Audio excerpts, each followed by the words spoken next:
So you're going to start feeling that your canter upward transition is really just a matter of changing your seat position. Everything else, the leg goes back and everything follows when you're plugged in nicely at trot. Yeah, trot by plugging in square,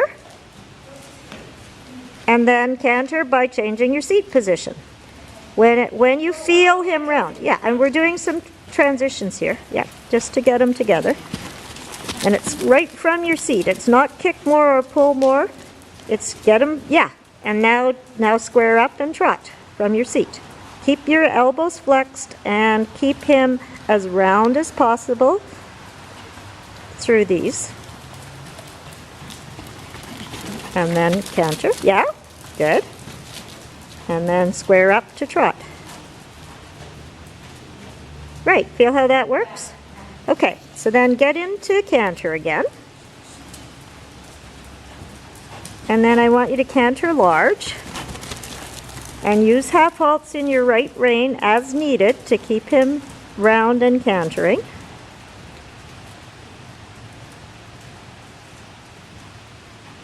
And then I want you to collect the canter, stay on the rail. Whoops, you changed lead. Okay, so go back to a trot. Get your canter. And then you collect the canter by moving your inside hip less, tightening your tummy, and use half halts in your outside rein till it's a shorter stride.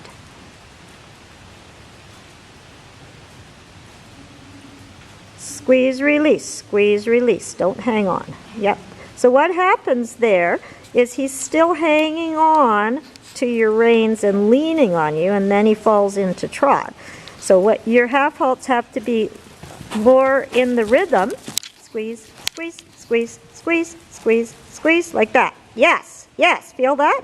Now keep your weight over the middle. You're tipping a bit right now.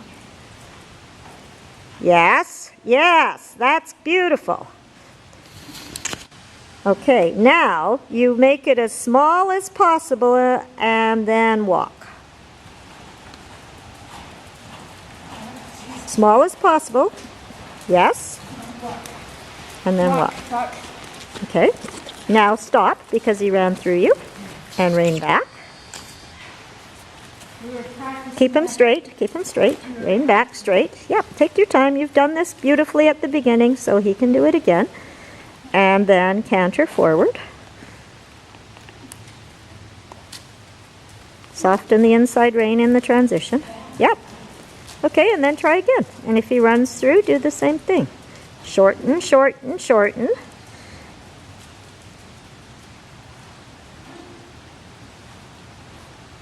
And in the shorten, you have to release after each half halt, because that's what helps him balance, not leaning on you. But when that pressure goes away, then he has to just lift himself up. Yeah, now shorter, smaller movements with your seat. Don't lean back. That's looking good.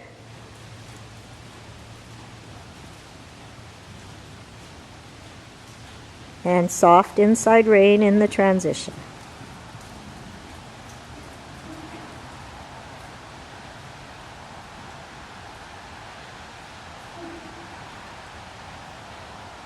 If you find it easier to do your transition on a circle, that's fine, but do the circle and get the transition after you've done the circle. Don't let him avoid by turning off your line.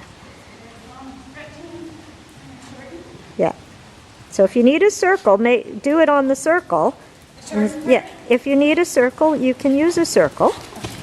I want his stride shorter. So, and no pressure on the inside rein, so you can do a walk transition. You have to make up your mind what you're doing and stick to the pattern, because what he's doing right now is he's avoiding by turning.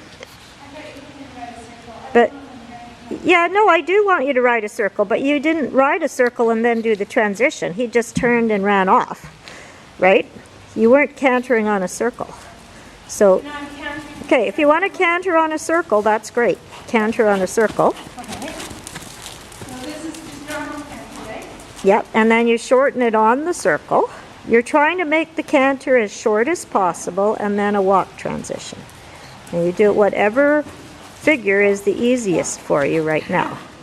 Okay, so that worked better than the last one. Yeah. So let's. I'm sorry, I misunderstood. Yep. I thought it was trying to lengthen along there.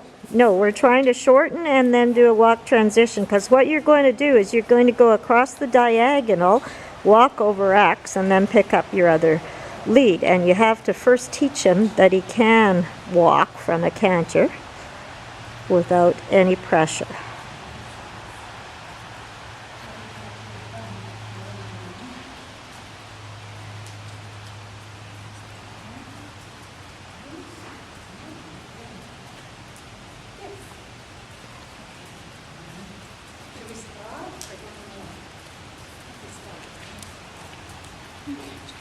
He has to be able to canter from a walk in the exercise we're going to do. Yeah, because you're going to go across the diagonal, walk over X, and then pick up your other lead.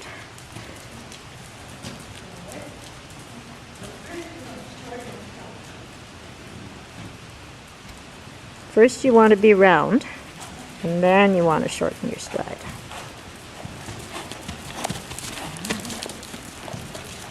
And remember, you need a soft inside rein, and your inside hip has to be plugged in. That looks pretty good. Supple them. Yeah, and then walk. Good. Okay. All right, let's try cantering large, coming across the diagonal and walking at X. You're not going to pick up the other lead right now. You're just going to walk at X and finish the diagonal.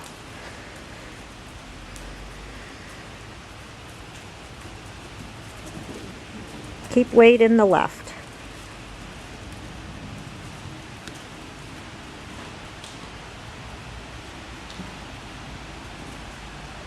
Keep your left seat bone plugged in. And then walk at X. And finish the diagonal and walk. And then you can pick up the other canter somewhere else and work it so that you can do a walk transition. Yep.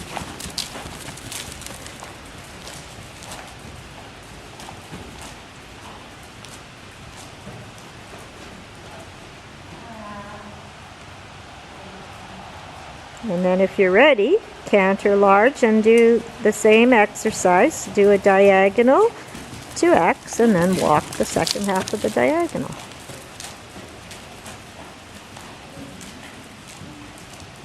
Look up. Okay, if you ran through, rein back and stay on the line and then go forward again. No, walking. Yeah. Just go forward on the diagonal. You're going to M. Keep going to M. Yeah, you stay on your same line that you were on, and he ran through you, so you just bring him back on the line and go forward again. And then pick up your canter. And then half halt him till he's round. Make a circle there or something. Get him a little more together, because you wouldn't be able to do the transition from a strung out canter. This is getting better. Yep. And then you keep your weight left. Keep your left hip plugged in. Keep your left seat bone plugged in. And then walk at X.